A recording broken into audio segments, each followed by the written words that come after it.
아무래도 예산을 관리하는 기재부를 중심으로 해서 이 부분에 대해서 그 예산상 부담 때문에 좀 주저하고 있는 것 같은데요. 이거는 주저하고 안 주저하고의 문제가 아닙니다. 왜냐하면 우리 헌법 제23조 3항이 공공 필요에 의해 재산권을 제한할 때는 그 재산권 제한 및 보상을 전부 법률로서 하도록 하고 있고 또 정당한 보상을 지급하도록 하고 있어요.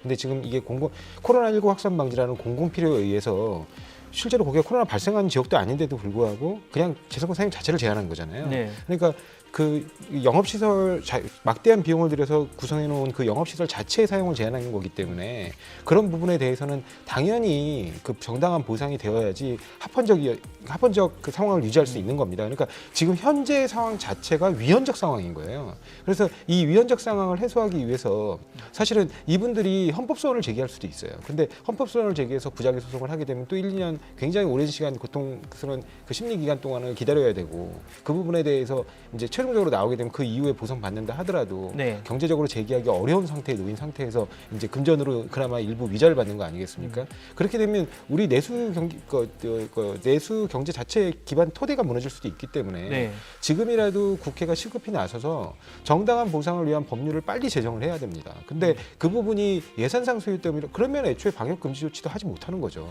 그렇게 바라볼 건 아니고요. 그 부분에 대해서 정말 그 정부 예산이 위태로울 수준이다. 그러면 증세를 해야죠. 그건 어쩔 수 없는 겁니다. 그러니까 오히려 이 코로나 사태로 인해서 혜택을 본 업종들도 많기 때문에 특별세금을 만들더라도 그런 부분에서 충당을 하게 하더라도 해야 되는 것이고요.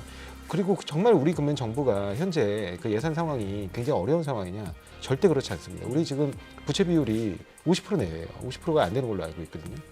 그 선진국, 그러니까 일본 같은 경우는 200%가 넘습니다.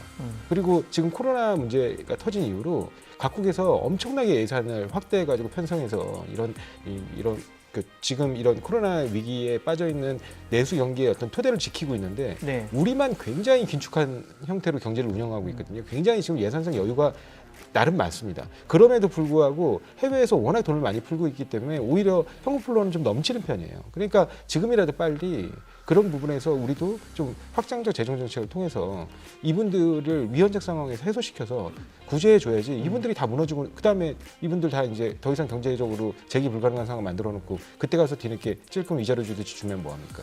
뭐 시점을 언급할 게 아니고 과거 어느 시점이든 최초에 제한된 그 시점부터 전부 보상이 이루어져야 된다고. 이제 국가 재난 상황입니다, 사실은. 근데 이걸 마치 재난지원금, 그러니까 국가의 시혜적 정책으로서의 재난지원금의 형태로 오해하시는 분들이 있어요. 이분들은 이 사업장에서 코로나가 발생해서 영업 폐쇄가 된 게 아니고요. 코로나 확산 방지랑 그냥 공익을 위해서 아무런 코로나19 위험 같은 것들이 확인되지 않았는데 일방적으로 문을 닫으라고 해서 문을 닫으신 분들입니다. 그러니까 이거는 아까 지금 김우식 교수님께서 말씀하신 것처럼 국가의 명령을 공공 필요에 의해서 국가 명령을 충실히 수행하는 과정에서 자신의 영업시설이란 재산권이 제한되신 분들이에요.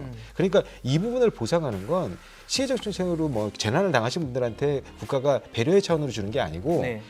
의무적으로 국가의 공공필요 명령에 수행한 데 따른 정당한 보상을 손실로 보상해 주는 겁니다. 그러니까 그 부분을 착각하시면 안 되고요. 또 하나는 이제 손실 입증 관련해 가지고 이제 뭐 여러 가지 얘기들이 있을 수 있습니다. 뭐 매출액 기준을 얘기할 수도 있고 뭐 여러 가지 얘기가 있지만 굉장히 다양한 방법들이 있어요. 그러니까 이제 누락된 뭐 자영업자들은 또 그런 부분들이 있기 때문에 뭐 입증 방법을 여러 방면으로 정하면 되거든요. 예를 들면 직접재산권 같은 경우도 의제 입증 방법이라고 그래갖고 5가지 방법을 아예 법으로 규정해놨어요. 이것도 마찬가지로 예를 들면 매출액으로 자신의 손실을 제대로 증명하지 못하는 사람들에게는 임대료나 뭐 기타 세금 이런 것들을 보상해달라고 요구하면 그걸 대체 보상할 수도 있는 거거든요. 그러니까 여러 안들은 충분히 만들어질 수 있고 그 부분에 대한 기술적인 부분은 만약에 마음만 먹고 의지만 있다면 금방 끝납니다. 그래서 그런 부분들을 빨리 정치권이 의지를 가지고 추진했으면 좋겠습니다.